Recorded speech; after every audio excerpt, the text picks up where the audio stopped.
This nigga Puff got 50 months.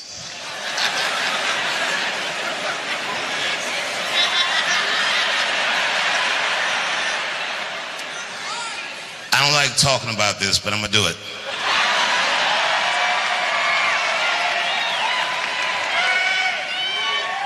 Here's my thing about Puffy. And I gotta state my bias. Years ago, I got attacked on stage in California at the Hollywood Bowl. Now, this was a long time ago. At this time, Charlie Kirk was alive and well.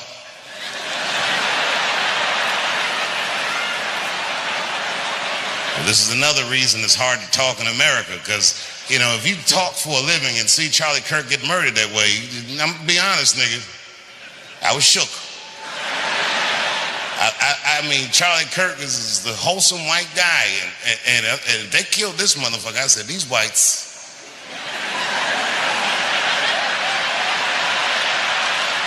We've never seen them like this. They're playing for keeps. And then remember the next day in the news, when all the information was still shoddy, they came out, they were like, apparently there were transgender messages inscribed on the bullets. I was at home like, oh no! I'm dead as fried chicken.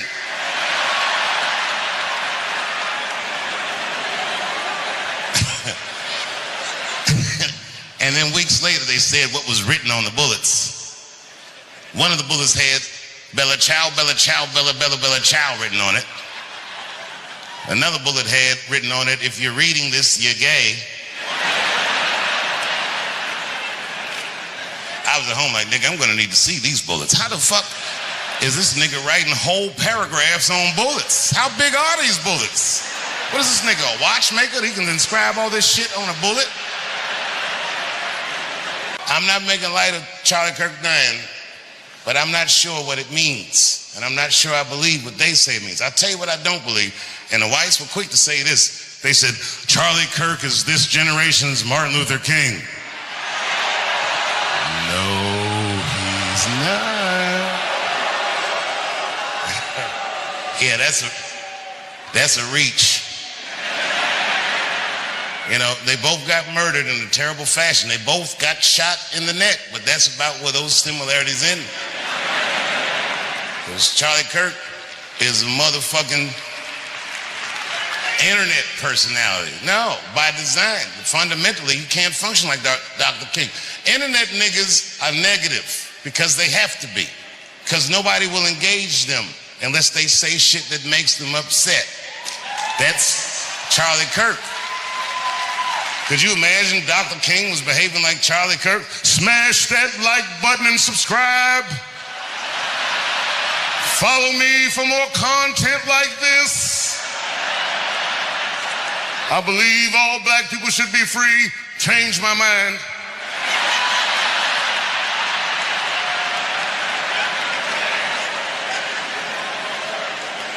The Congress took a vote that October 14th will be Charlie Kirk Remembrance Day, and everybody voted for it.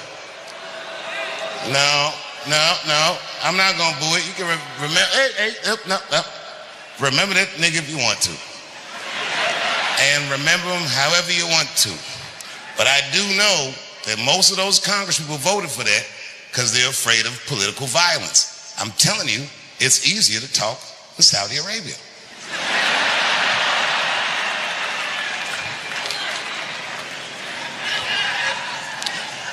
I was on stage not long ago in the States and niggas got mad because I said, well, you know, maybe Puff will get off. And I said, I hope so. And the crowd was like, boo. Oh, okay, look, it's not that I think Puff is right, but when I got attacked in LA at the Hollywood Bowl, people forget Puff was the guy that tackled my attacker. He saved my life. It's a hard nigga to be mad at after that. I had security that night, but you know what I mean? They just wasn't ready. Them niggas had some slippery shoes on or something. They ran out. All them niggas slipped and fell. And Puffy got my attacker and tackled him. And then years later, when I heard about that baby oil, I was like, what did those niggas slip on?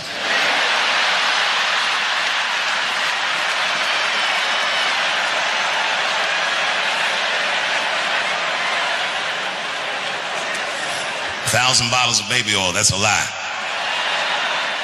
But remember, he wasn't on trial for having 1,000 bottles of baby oil because it's not a crime to have 1,000 bottles of baby oil. It's gross. It's not illegal.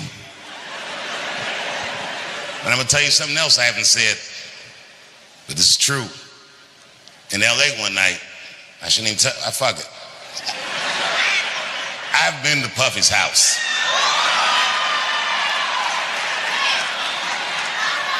No, I didn't see none of the stuff they said in that trial. I walked to that nigga's living room, house was clean, traction on the floor, nothing slippery, walk right through. Perfectly normal evening. The only thing in hindsight, but at the time it didn't mean nothing to me. I didn't think about it until after I found all that stuff out, but in hindsight it was fucked up. But we was on his back patio, and we was drinking and laughing, talking, and then nigga Puff starts swirling his drink like this, and he goes, so Dave, he goes, what are you into? You know me, I was like, I don't know, nigga, books, video games,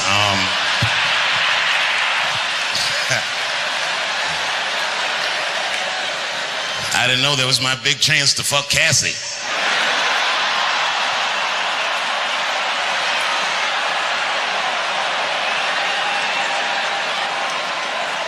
God bless her. I'm not making light of her. What she went through was terrible. But remember, because they kept showing this video of him beating her up in a hotel hallway, which is a terrible video. But he wasn't on trial for that.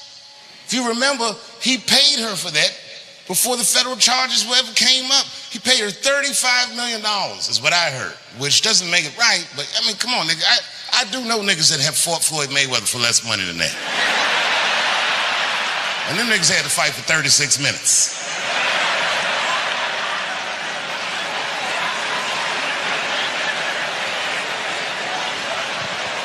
But Cassie is a gangster. She did something that I wouldn't wish on my worst enemy. She had to testify about her sex life. Boy, that's tough. God save us all from that. Anything you say about sex publicly is going to sound bad. Even if you're talking about fucking your wife face to face. If the judge is like, tell me about did you fuck your wife face to face? Yes, Your Honor, I did. But what, could you describe the, well, yes, I looked at her in her cold, bored eyes, and then I pulled those big panties aside, and it's like a bush that just screams, I don't give a fuck, and I just, you know what I mean? Just power through it, you know what I mean?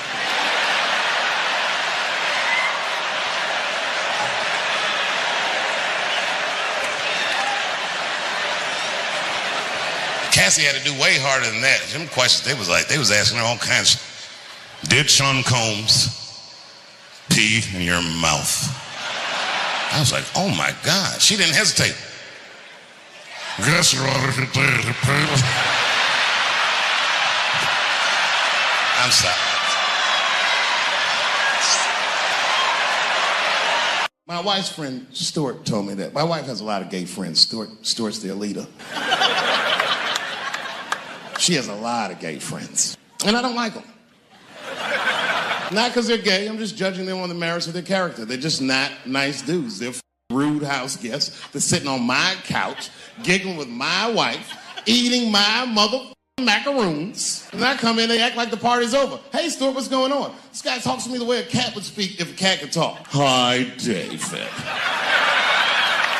He always must have some kind of gay political argument. The last one was about a petition in federal court to take the words husband and wife out of the law. I said, well, why would you want those words out the law? He said, because it discriminates against same-sex couples. I was like, niggas, please save me the semantics. Just trust me. Take your chips and get the fuck out of the casino. You're about to crap out. Go outside, talk that over amongst yourselves, and whichever one of you is gayer, that's the wife.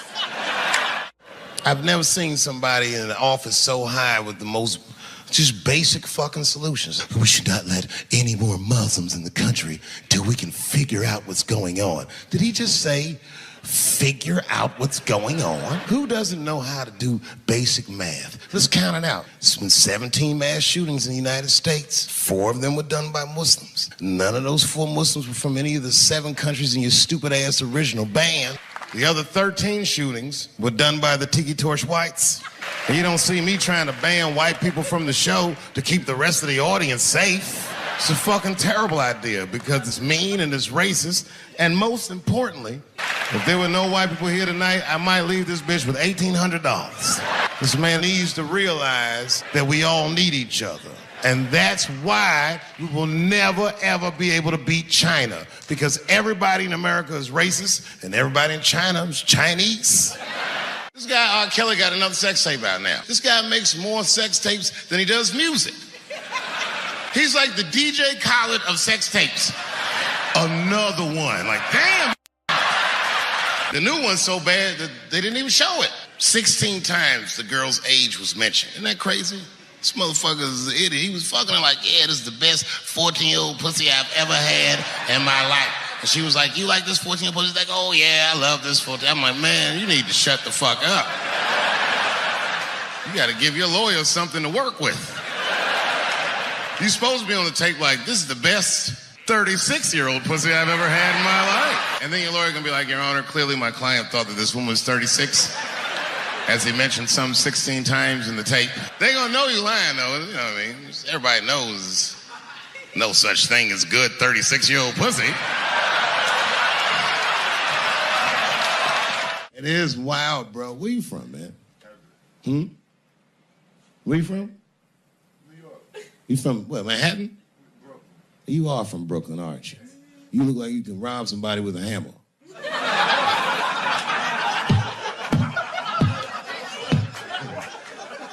Brooklyn niggas rob you with shit they find around the house. I just got stabbed with a toothbrush. This nigga must be from Brooklyn. I'm fucking around.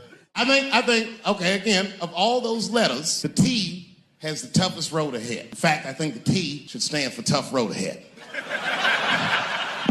They've got the longest mental gap to bridge. That's all I'm saying. Because, you know, whenever I see one of them T's on the street, I don't mind them, but I'll be like, man, I miss Bruce. I'm sorry, guys. I'm 42. I remember Bruce Jenner. Before the Kardashians, before all that, this motherfucker was a white American superhero. It was amazing. He was beating Africans at track and field. We'd never seen anything like it. He was on my cereal box growing up. You know how much of that cereal I ate? Nigga, I didn't know he was gonna do that. I knew before you guys knew. I heard things on the street in Hollywood. You know, you just be out, see people. Hey, what's up, Kanye? Why the long face?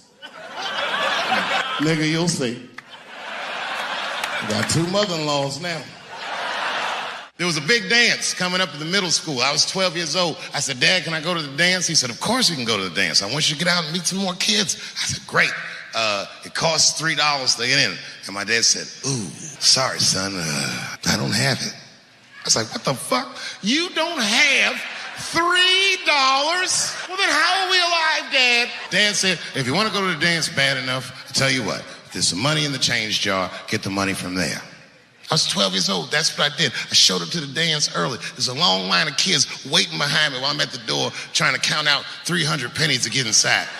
I will never forget this shit as long as I fucking live. Oh, man, you know, if you've been poor, you know what that feels like. You ashamed all the time. Feels like it's your fault. And all them kids was laughing, ha, ha, ha. Look how poor Dave Chappelle is. Like, when I think back at it, that's really the only time in my life that I ever thought to myself, I should kill everybody at school. No, this is what I mean. Okay, look, okay, you're an Asian dude. No, I say this with no disrespect, but we're all Americans, right? And we can agree that America has a huge body count all over the world, but nowhere more than Asia. Literally, if you look at history, recently, we have bombed the masculinity out of an entire continent. We dropped 2 atomic bombs on fucking Japan, and they've been drawing Hello Kitty and shit ever since. There's a lot of lady boys in the wake of our bombs, and I know these things because my wife is Asian. She's Filipino. All right, well, okay, so that explains it. Now you know why you see me at all those Filipino events. I'm not there picking up pussy, I'm dropping some off.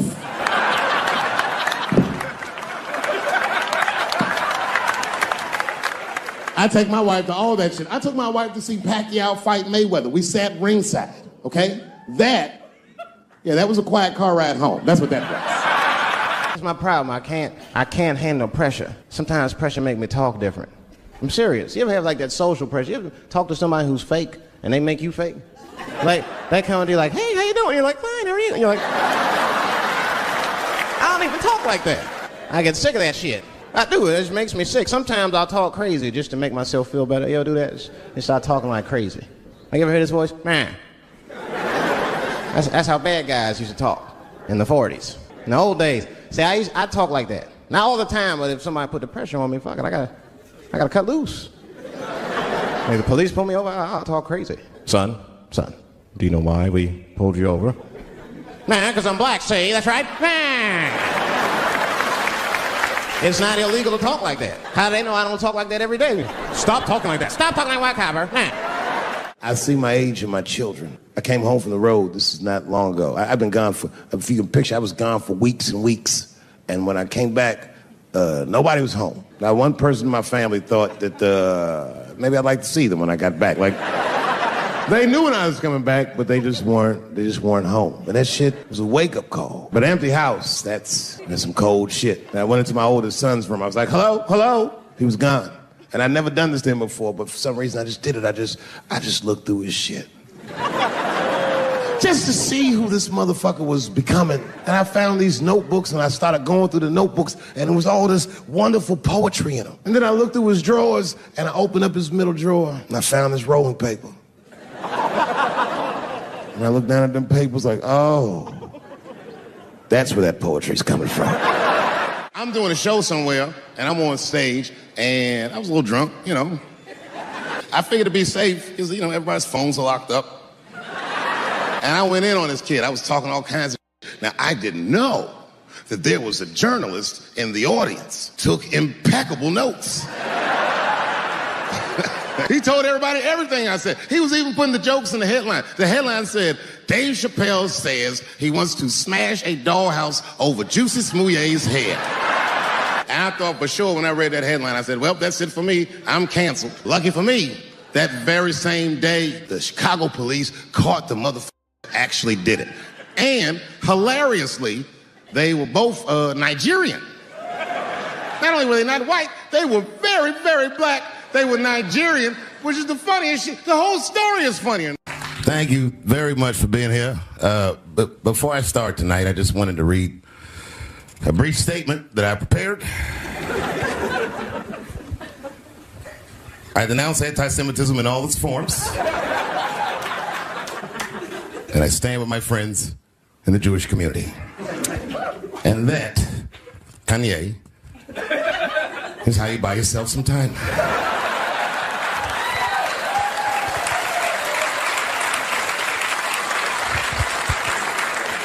I gotta tell you guys, I've probably been doing this 35 years now.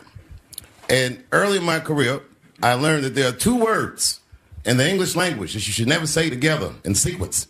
And those words are the and Jews. I've never heard someone do good after they said that.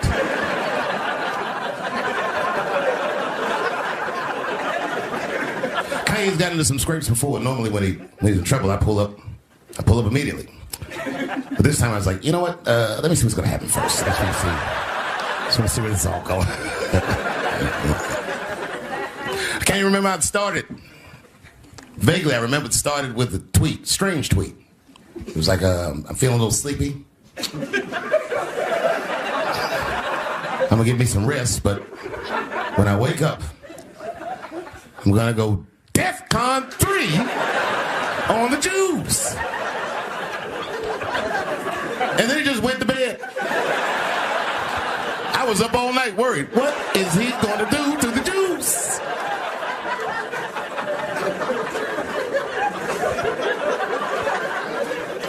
I grew up around Jewish people. I have a lot of Jewish friends. So I'm not freaked out by your culture. I know a little bit about it just from hanging around. I'd be like, yo, let's go out at school tomorrow. They'd be like, we can't go out. It's Shana tomorrow. I'd be like, where? What is Shana? I had so many questions. Why do some of your people dress like Run DMC?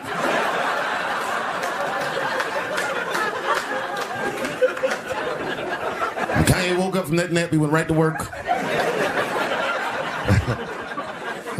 A year ago, I'd seen him on a podcast called Drink Champs.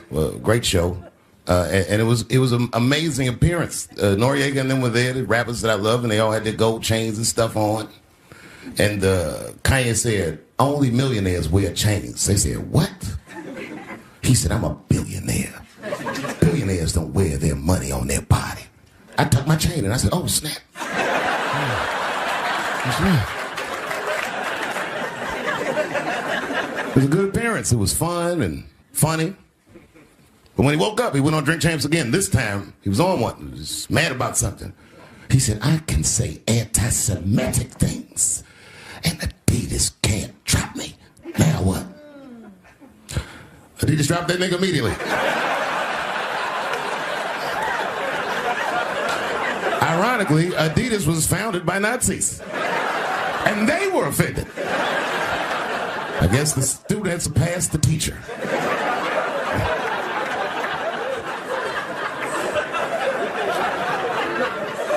It's a big deal.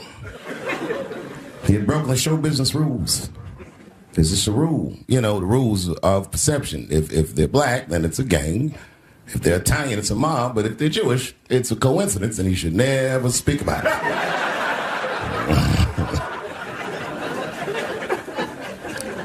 Kanye got in so much trouble, Kyrie got in trouble.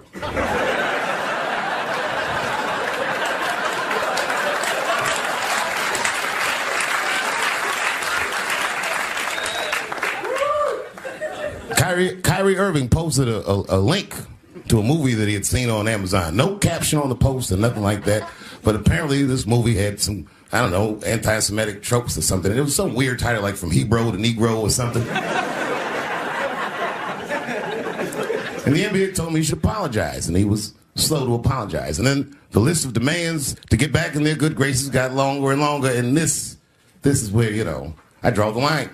I know the Jewish people have been through terrible things all over the world, but you can't blame that on black Americans. You just can't.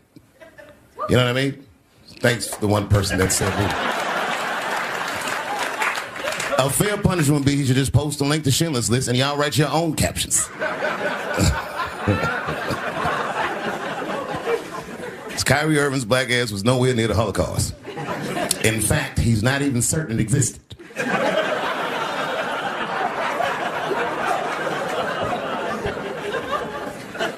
I saw one news pundit screaming about Kanye. She said, mental health is no excuse for that type of language. Yes, it is, bitch. You can kill somebody if you're mentally ill. Listen, okay, I don't think Kanye is crazy at all. I think he's possibly not well.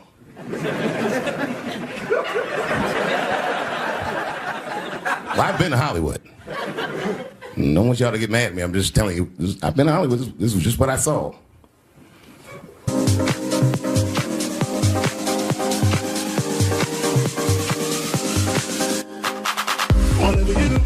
Don't fall for me.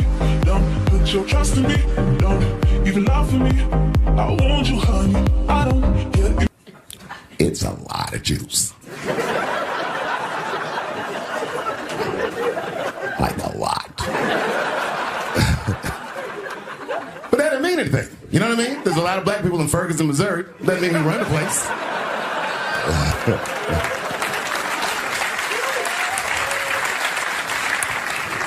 I could see if you had some kind of issue, you know what I mean? You might go out to Hollywood and you might start connecting some kind of lines, and you could maybe adopt the delusion that the Jews run show business. It's not a crazy thing to think. But it's a crazy thing to say out loud in a climate like this.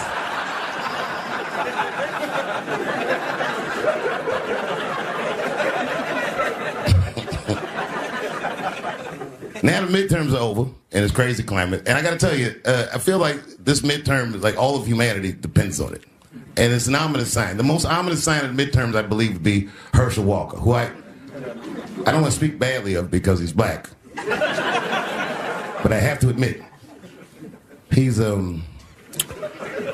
observably stupid.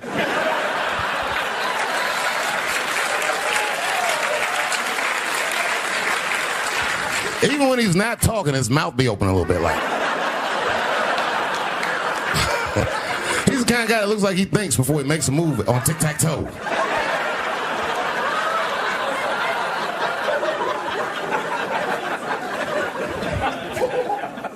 And I'm watching the news now, they're declaring the end of the Trump era. Now, okay, I can see how in New York you might believe this is the end of his era. I'm just being honest with you. I live in Ohio amongst the poor whites.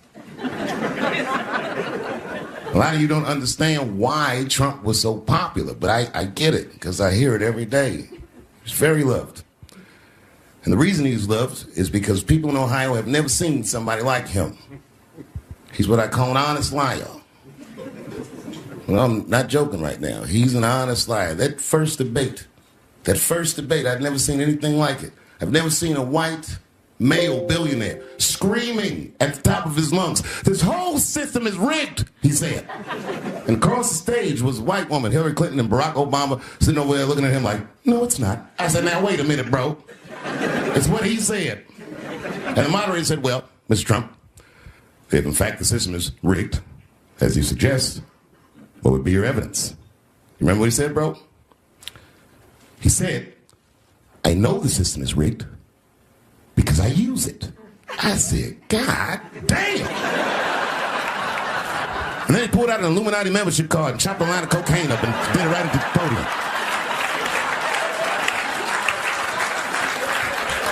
No one had ever heard someone say something that true. And then Hillary Clinton tried to punch him in the taxes. She said, "This man doesn't pay his taxes." He shot right back. "That makes me smart." I came here tonight because this body of work that I've done on Netflix, I'm going to complete. All the questions you might have had about all these jokes I've said in the last few years, I hope to answer tonight. And I'd like to start by addressing the LGBTQ community directly.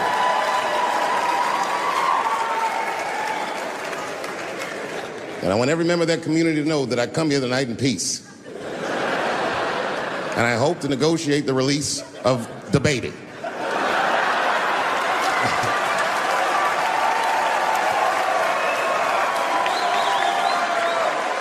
Sad, sad, sad story. The baby was the #1 streaming artist until about a couple weeks ago. He took a nasty spill on stage and said some wild stuff about the LGBTQ community during a concert in Florida. Now, you know I go hard in the paint, but even I saw that shit and was like, "God damn, the baby." Ooh, he pushed the button, didn't he? He pushed the button, punched the LGBTQ community right in the AIDS. Can't do that.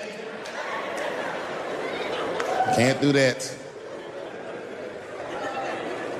But I do believe, and I'll make this point later, that the kid made a very egregious mistake. I will acknowledge that. But, you know, a lot of the LGBTQ community doesn't know the baby's history. He's a wild guy. He once shot a nigga and killed him in Walmart. Oh, this is true. Google it. The baby shot and killed a nigga in Walmart in North Carolina. Nothing bad happened to his career. Do you see where I'm going with this? In our country, you can shoot and kill a nigga, but you better not hurt a gay person's feelings. And this is precisely the disparity that I wish to discuss. I have a question for the audience. And this is a real question. I'm not joking around. Is it possible that a gay person can be racist? Do you really think so? Of course it's possible. Look at Mike Pence.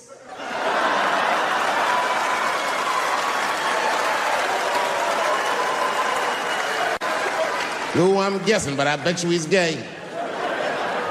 And he's not Pride Parade gay either. He's sad gay. Feel bad for him.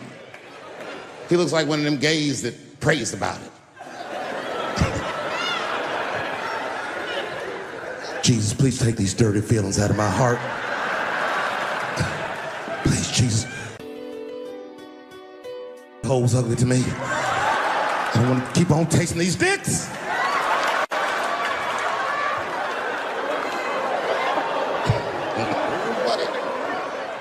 You guys are confusing the emotions. You think I hate gay people, and what you're really seeing is that I am jealous of gay people. Oh, I'm jealous. I'm not the only black person that feels this way. We blacks, we look at the gay community and we go, God damn it, look how well that movement is going. Look how well you are doing. And we've been trapped in this predicament for hundreds of years. How the fuck are you making that kind of progress? I can't help but feel like if slaves had baby oil and booty shorts,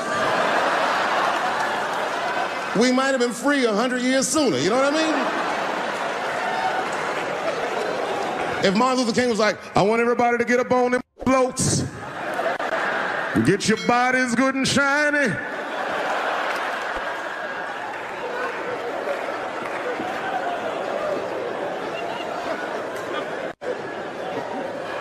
I don't hate gay people at all. I respect the shit out of you. Well, not all of you.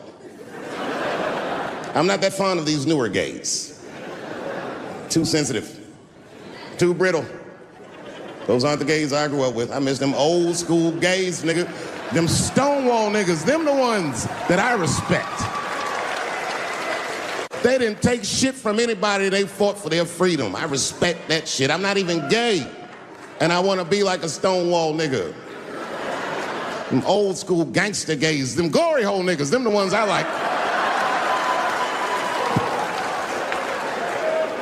These new gays don't even know what the glory hole is. It's a hole in the wall the gay contractors built. You wanna know why they put that hole in the wall? I'll tell you, there's no nice way to say it. Because when they wanna have some fun, they will put their penises in that hole and hope for the best. I respect that shit. There's a lot of courage on both sides of that hole, nigga. I'm not even gay, and I want to try that glory hole out.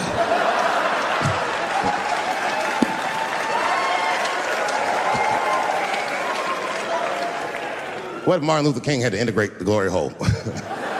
I don't care if it's black lips back there or white lips back there. A mouth is a mouth. A warm, wet mouth. I'm going all the way. I got in a fight, almost got in a fight. It's complicated. I was in a bar in Austin with my wife, and it was during COVID, and a woman came to our table, and she was maskless. And this bitch came over, no mask, all H words. Hi, how are you? Droplets was coming out of this bitch's face. We all covered our drinks. Oh, bitch, what are you doing?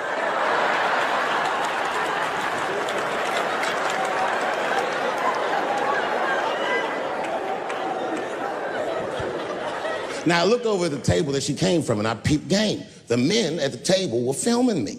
This happens when you're famous. People will come over and try to rattle your cage and get you to say something stupid or dumb so that their buddies can film it and they get a video of you embarrassing yourself. And clearly I said, this is what's happening. And these dumb motherfuckers thought that it was my first rodeo.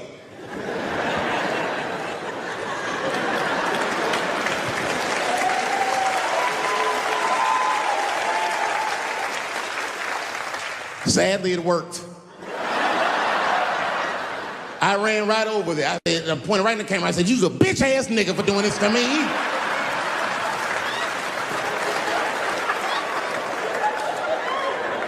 And the dude was shocked that I said it. He said, oh. And when he did like this, I seen all his fingernails was painted, and I realized, like, uh-oh.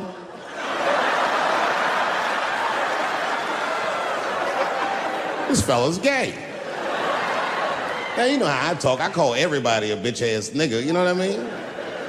But that's not a right thing to do if they're gay, you know what I mean? And now I was in trouble. And not only that, the motherfucker was huge. He stood up, he was towering over me. He must have been 6'5", a big, white, corn-fed, Texas homosexual. This nigga was ready to fight.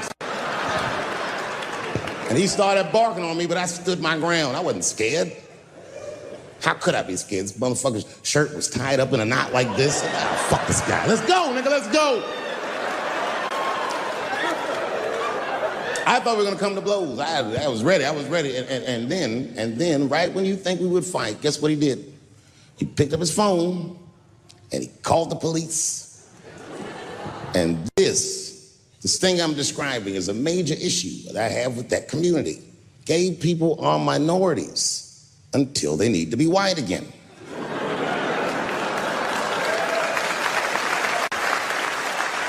I'm being very brutally honest so we can solve this problem. I'm telling you right now, a black gay person would have never done that to me. Because a black gay person knows when the police shows up, they're not gonna care who called them. They don't show up like, which one of you niggers is Clifford? We're all Clifford. Oh, yeah. All right. Oh, really? Boy. That'll make it good to come home, boy, I swear.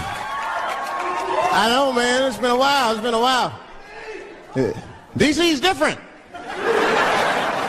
I've been gone, man. It took me years to be able to do this show, boy. DC has changed. It's different now.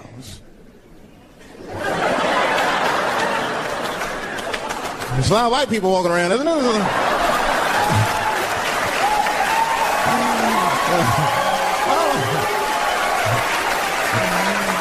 I mean, I left D.C. in the 80s. It was not like this in the 80s.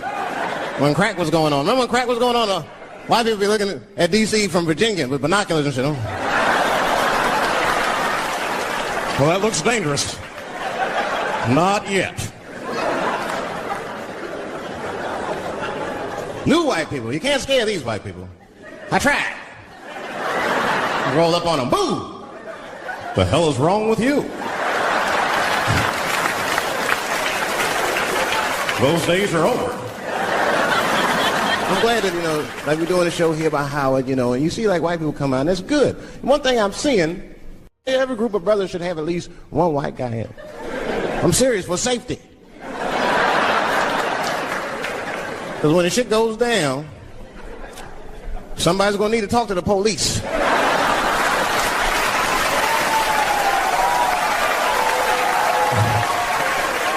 I mean, that's when that white friend comes in handy. Uh-oh, Ernie, you want to get this one? Come on now. Do something. So black people are very afraid of the police. That is a big part of our culture. No matter how rich you are, how old you are. We're just afraid of them. We got every reason to be afraid of them. You know what I mean? Like, you're a white lady. You ever been pulled over before? And what they say, let me see your driver's license and your registration, right? See, I'm just guessing. That's not what they say to us. You wouldn't believe what they say to us. Spread your cheeks and lift your sack. Like, what the fuck? Excuse me? You heard me. Spread open your cheeks and lift your sack. I got a driver's license, too. There's easier ways to prove who I am and shit. What does that prove? I can't go to the bank like that. Cash my check. What do you mean you don't have any ID? Wait a minute.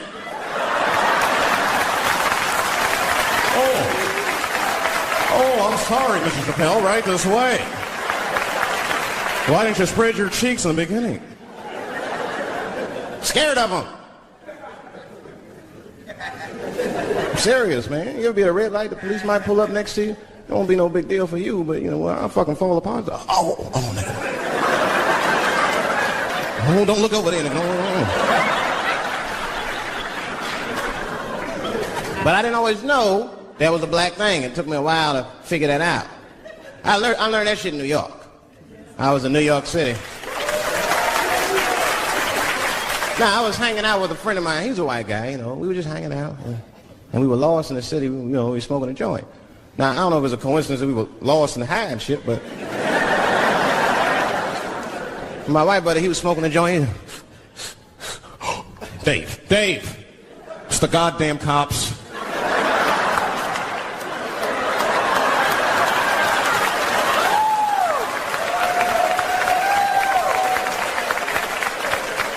I'm going to ask him for directions.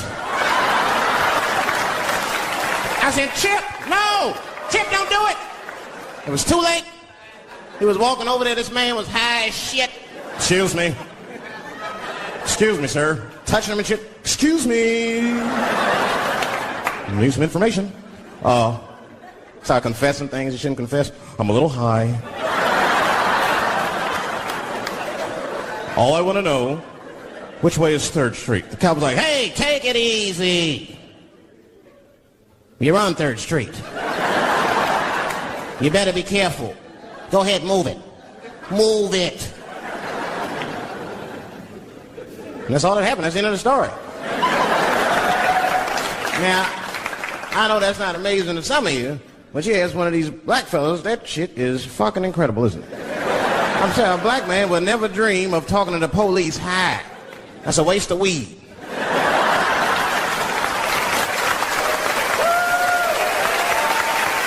Serious.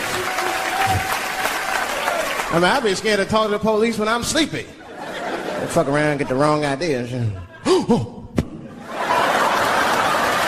my God. That nigger was on PCP, Johnson. I had to use necessary force. You saw him. No paperwork. Just sprinkle some crack on him. Let's get out of here. That's how it is. But at the time, I didn't think there was anything racial about it. I was just like, man, Chip, you got fucking lucky. You better be careful. But then another time, me and Chip are driving. Now, I'm not driving. Chip is driving, and he's driving a little crazy. He's been drinking.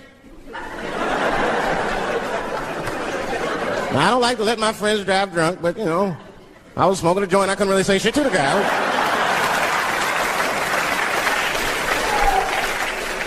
And we get at a red light. We stop at a red light. And a car pulls up next to us. And I'll never forget it. Chippy looks at me, he's all drunk, and she's like, Dave, I'm going to race him.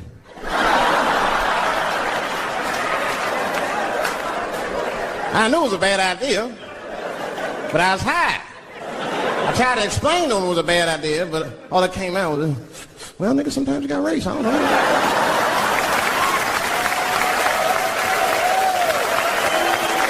Man, that light turned green and Chip took off, zigzagging and shit so no one could pass. The other car didn't even know he was racing.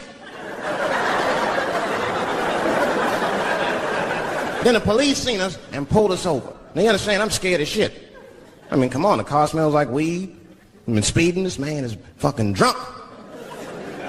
I was scared. Chip was not scared at all. It was weird. He didn't even turn his radio down. Isn't that weird a little bit? I mean, if you get pulled over, wouldn't you turn your radio down? Nobody want to get their ass beat to a soundtrack and shit. You know what I'm saying? Chip had the music blasting. We're not gonna take it.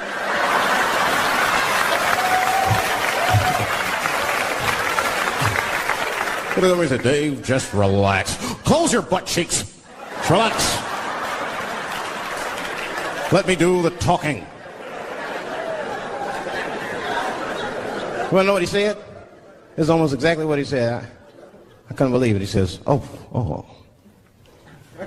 Sorry, officer, I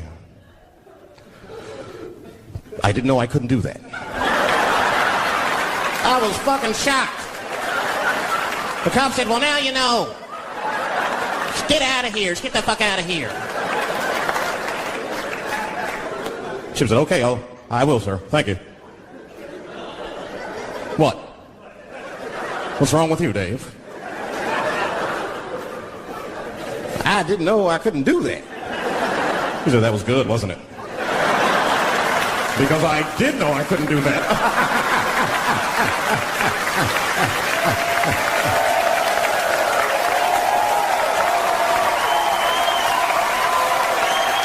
I was shocked. I wasn't shocked at the audacity of it. I was just shocked because I would have never thought to say that. I don't think any black dude would think to say that because they know we know the law. Every black dude in this room is a qualified paralegal and shit. He knows the law. And if one of us even start to do something wrong, an old black man will pop out of nowhere. Nigga, don't do that. That's 5 to 10. Watch out. So we know the laws and the penalties. Guy Chip didn't even know he couldn't race. I'm not saying I don't like police. I'm not saying that. I'm saying I'm just scared of them. Nothing wrong with that. Sometimes we want to call them too. Somebody broke into my house once. It's a good time to call them, but the house is too nice. It ain't a real nice house, but they never believe I lived in it. Oh, he's still here. Oh my God. Open and shut case, Johnson. I saw this once before when I was a rookie. Apparently this nigger broke in and hung up pictures of his family everywhere. Well, let's sprinkle some crack on him and get out of here. Oh, you know, that's that whole brutality thing. See, that's common knowledge now. There was a time when only minorities really knew about that. I'm not going to say white people didn't believe us, but you were a little skeptical. You were a little skeptical. I mean, I don't blame you. And the Newsweek printed it, he knew it was true. And the Newsweek white people were like, oh my God. Honey, did you see this? Apparently the police have been beating up Negroes like hotcakes. It's in the May issue. I mean, really, how could you know, though? How could anyone else know? You know. I mean, maybe you should have seen something a little suspicious. Don't you think it was like a little suspicious? Just a little suspicious? Every dead black person the police find has crack sprinkled on them. I mean, come on, man. Come on, man. Who gets shot and sprinkles crack on themselves? Nobody would do that. Bam! Oh!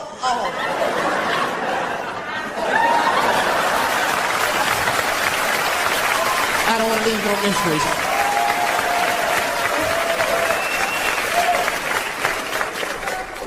But I'm a paranoid guy, you know, that's how I am. I'd be scared to call 911 for anything, even if it's like a fire or anything. Because they take those phone calls. I see the shows, they tape them, and then they play them on television. That's fucked up. Now, I'll say anything if I'm scared. That shit is private, you know what I mean? What if I get killed? They start playing that 911 tape on the news, I'm dead, I can't explain myself to my buddies and shit. We watching the news. We have Reg Chapman on the scene. Reg? What's going on out there? That always takes a guy on the scene a minute. Hi, Bob. Hi, yes. We just got hold of a copy of Dave Chappelle's Frantic. 911 emergency call. Remember, viewers, some of this language is disturbing. Hello, emergency. Help! Help, motherfucker, they're coming to get me! Just calm down, sir. Where are you? I shit on myself. I can't stop crying. They play that shit 30, 40 times a day. All my buddies will be at my funeral looking at me. You know Dave shit on himself right before I saw it on the news. Died crying like a bitch. I'll be dead. I can't defend myself. That's not a nice thing to do. That's not a nice thing to do. I mean, it's a 911 tape.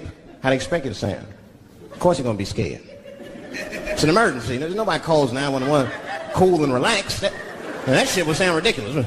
Hello, emergency. Hi. Hey, 911, how are you? Yeah. Look, there's a group of hooded white men gathering outside of my house, and it looks like they mean business. Get out here, nigger! I gotta go. You guys try and hurry.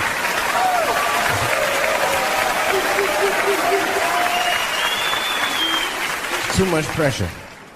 That's my problem. I can't handle pressure. Sometimes pressure make me talk different. I'm serious. You ever have like that social pressure? You ever talk to somebody who's fake and they make you fake? Like that kind of deal, like, hey, how you doing? You're like, fine, how are you? And you're like, I don't even talk like that. I get sick of that shit.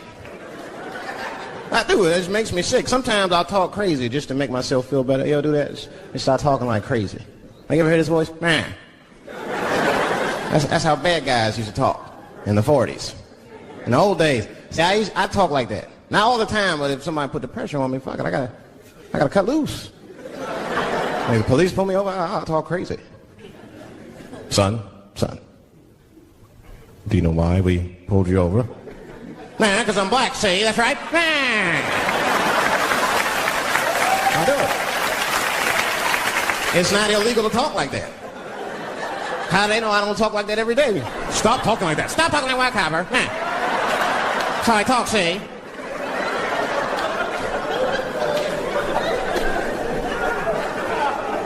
You gotta make life interesting like that, because the shit is flimsy. Life is flimsy. You think you're gonna live forever, you ain't not gonna live forever. It's dangerous out here. We know what's going on.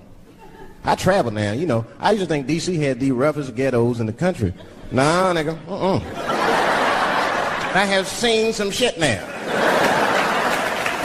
Oh, there's some rough areas outside of D.C. Yeah, everybody should go to the ghetto. I was taken to the ghetto one time. That's the worst. When you get taken and you're not expecting to go. You know, usually you want to know when you're going to the ghetto, like, I'm going to see some wild shit. I got to prepare myself. I'm going to see something crazy. When you're taken, it's different. I had a limousine driver. It was after a show. It was late at night. It was like 3 in the morning. I had a limousine driver. He was a nice guy talking to me and shit. Oh, hey, where you from, dog? D.C.? Word? That's a rough city, man. And his cell phone started ringing. Hold on 1 second. Hello? Oh, what's up, nigga? What? What the fuck? Slow down. What? What the fuck? No! No! No! Fuck that, nigga. Fuck it. I'm on my way. Woo.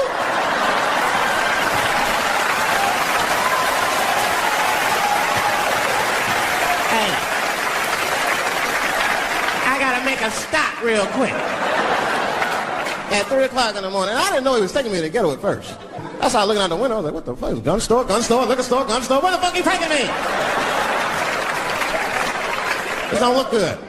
He didn't say shit. He just pulled up in front of an old rickety building that looked like a project. Now, I'd never been there before. I'm not sure if it was a project, but it certainly had all the familiar symptoms of a project. A fucking crackhead ran this way.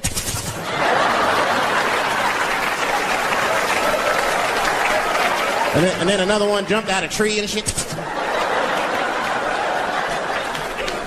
And I said, I'll be right back. And left me. Took the keys with me, just left me.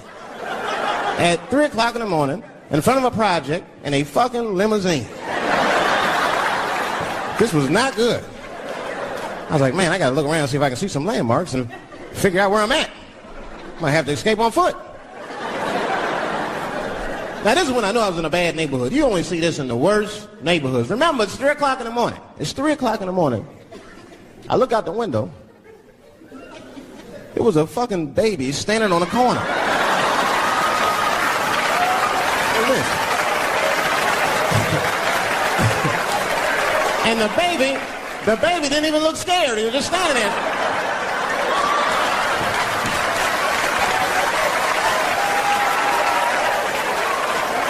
I mean, it made me sad. It made me sad, really. You know what I mean? Because I wanted to help the baby. I was like, I don't trust you either. I'm sorry. Click. Click. The old baby on the corner trick, eh? You're not going to fall for that shit. Where's this limousine driver? You know, I start feeling bad. As time goes by, I start feeling worse. Like, man, what is wrong with me? What the hell is wrong? I'm scared of a baby. And this baby could be in trouble. He might need my help. I got to do something. But I wasn't going to get out the car. I'm serious, man. I just cracked the window a little bit. There's an old limousine. I can roll it down.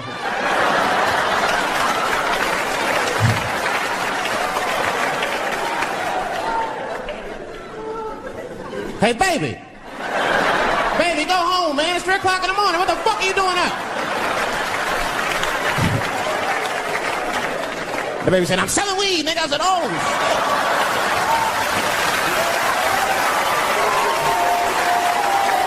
I wasn't expecting that.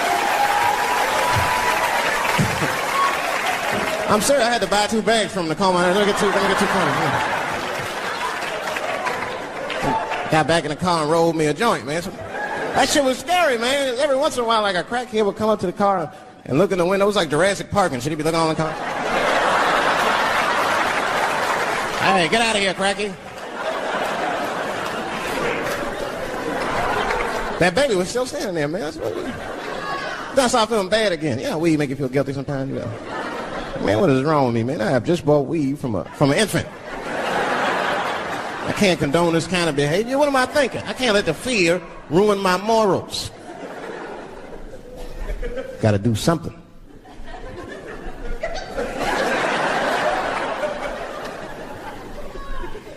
Hey, baby. Stop selling weed, all right? You got your whole life ahead of you. He said, fuck you, nigga, I got kids to feed. I said, God damn.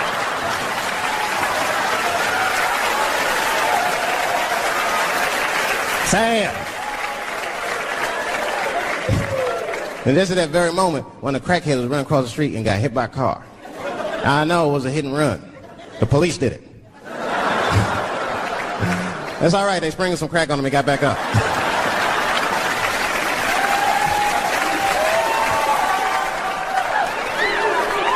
I'll be seeing that kind of shit, man. It's what it is. They use the TV to program us from a young age. You ever watch like a cartoon that you used to watch when you were little as an adult? That shit is wild shit. It's some wild shit. I mean, like I was with my nephew. We sitting there, we watching Pepe Le Pew. And I say to my nephew, I said, now pay attention to this guy because he's funny. I used to watch him when I was little. And we watched Pepe Le Pew, and I'm old now. I'm looking like, good God, what kind of fucking rapist is this guy? Like, take it easy, Pepe. My nephew was sitting there cracking up. See, sometimes you gotta take the pussy like Pepe. Like, no. I had to turn the channel real quick. I turned on Sesame Street. I said, oh, Sesame Street. This is much better because now he'll learn how to count and spell. But now I'm watching it as an adult and I realize Sesame Street teaches kids other things. It teaches kids how to judge people and label people. That's right. They got a character on there named Oscar. They treat this guy like shit the entire show. They judge him right in his face. Oscar, you are so mean. Isn't he, kids? Yeah, Oscar. You're a grouch. It's like, bitch, I live in a fucking trash can. I'm the poorest motherfucker on Sesame Street. Nobody's helping me. Then you wonder why your kids grow up and step over homeless people. Get it together, grouch. Get a job, grouch.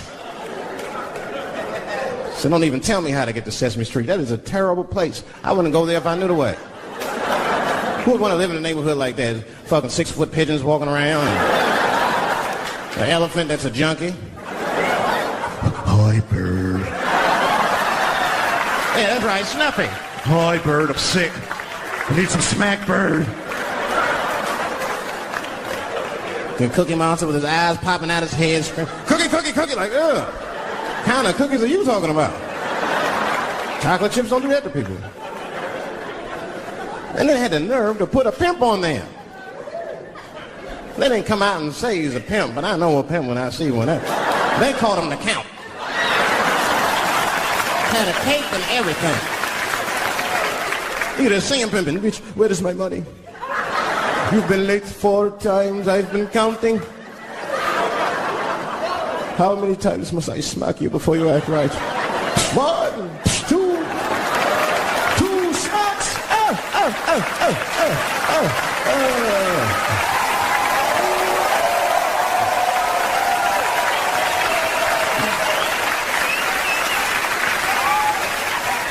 That's the thing. There's so much stuff to worry about. You know, the more you know, the more you don't know and shit. You know, like a lot of people be telling me, Dave, you know, you just gotta relax. The racism thing be bugging you too much. And I be thinking about it. Sometimes shit'll happen. You know, a lot of black people can relate to this. Have you ever had something happen that was so racist that you didn't even get mad? You were just like, God damn, that was racist. That was racist. I mean, it was so blatant. You were just like, wow. Like you almost like it didn't even happen to you. It was like a fucking movie. That was like he was watching Mississippi Burning. Wow. That happened to me. I was in Mississippi. I was in Mississippi doing a show, and I go to the restaurant to order some food, and I say to the guy, I say, I would like to have, and before I even finish my sentence, he says, the chicken. What the fuck? I could not believe it. Could not believe that shit. This man was absolutely right. I said, how did he know that I was going to get some chicken? I asked him, I said, how you know that? How did you know I was going to get some chicken? He looked at me like I was crazy. Come on, buddy. Come on, buddy. Now, everybody knew as soon as you walked through the goddamn door, you're gonna get some chicken. There's no secret down here that blacks and chickens are quite fond of one another. And then I finally understood what he was saying, and I got upset. I wasn't even mad. I was just upset. I wasn't ready to hear that shit. All these years, I thought I liked chicken because it was delicious. Turns out I'm genetically predisposed to liking chicken. So it's whack. I got no say in the matter. I got ruined chicken for me. I'm scared to eat it in public. I want somebody to see me and say something. You know what I mean? Like, you be eating some chicken.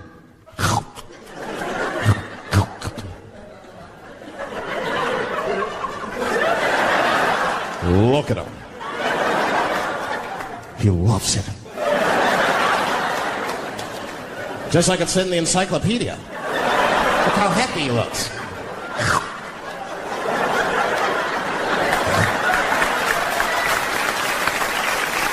Sometimes this world is too much to deal with. That show business be crazy. That's where the cultures really collide. Show business bring a lot of races together. Sometimes it works, sometimes it don't. This is one thing that happens that's funny. You know, sometimes I'll be on a business call, right? You know, like with a lawyer or something. You know, my lawyers be white. And like, we'll be on a call, right? And they'll be like, oh, okay, Dave, we're gonna close the deal. Was that fine with you? I'll be like, yeah, that's good for me. Great. You have a good weekend, Dave. I'll be like, all right, you too, man. Peace. Oh, all right, bye-bye.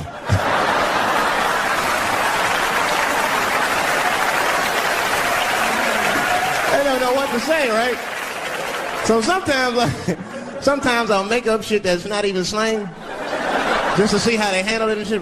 Maybe the same business go, all right, we're going to close the deal. Is that fine with you, Dave? Yeah, sounds good to me. Great. You have a good weekend, Dave. All right, buddy. Zip it up and zip it out. Oh. All right. Zippity-doo-dah. Bye-bye.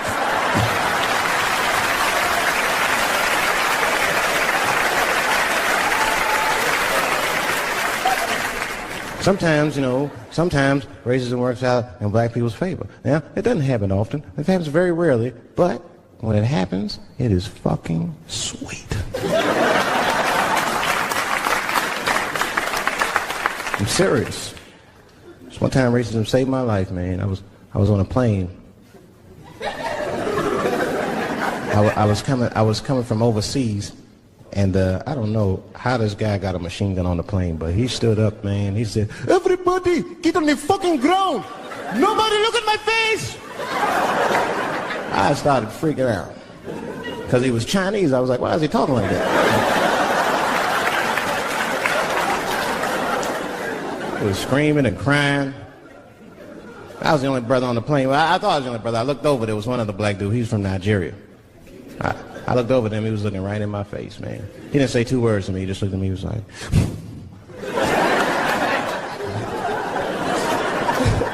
He didn't need to talk. I knew just what he was talking about. I looked right back at him. I was like... Some white dudes on the front of the plane seen us. They were like, oh, my God. I think those black guys are going to try to save us.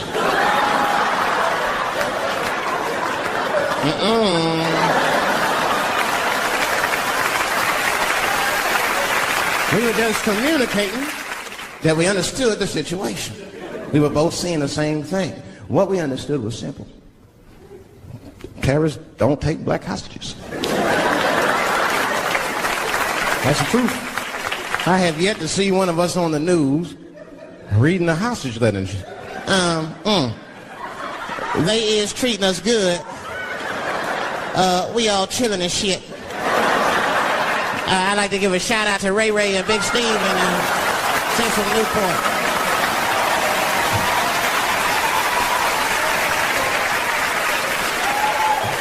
You're not going to see it. And terrorists are smart. They know what they're doing there, They terrorists. They know that black people's bad bargaining chips. They called the White House. Hello? We have got 5 black... Hello?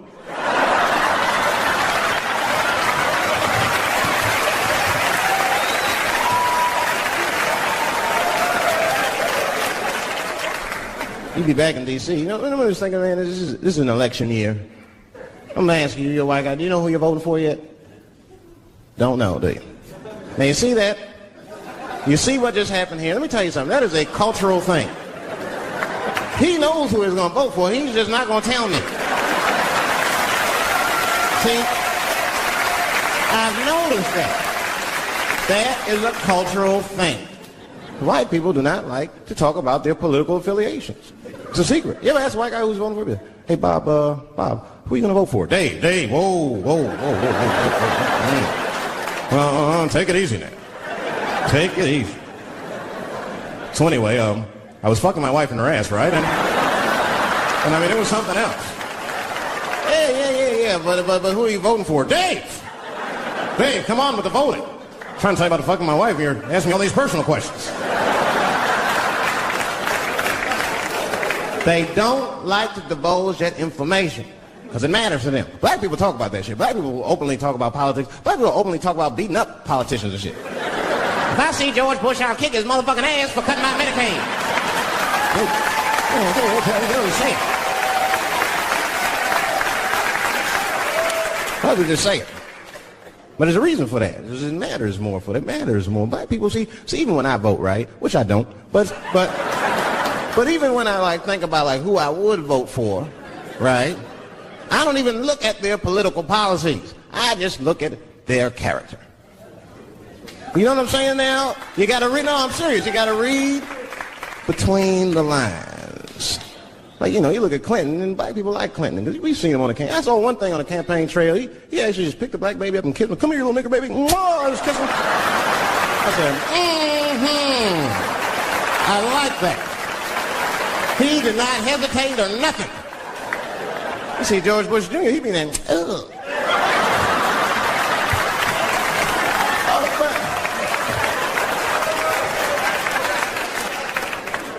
Say I'd never vote for George Bush Jr., but I don't know George Bush Jr.'s politics. The only thing I know about George Bush Jr. is that guy sniffed cocaine. That's right. Now listen, we cannot have that shit in the White House. That might be fine for a mayor, but goddamn it, not in the White House. Not in the White House. You know what I'm saying? The stakes are too high in the White House. Can't have no cokehead president. He be selling nuclear secrets for $20, $30 and shit. He'll be in meetings embarrassing America. Come on, sign the treaty, baby. I suck your dick. What the?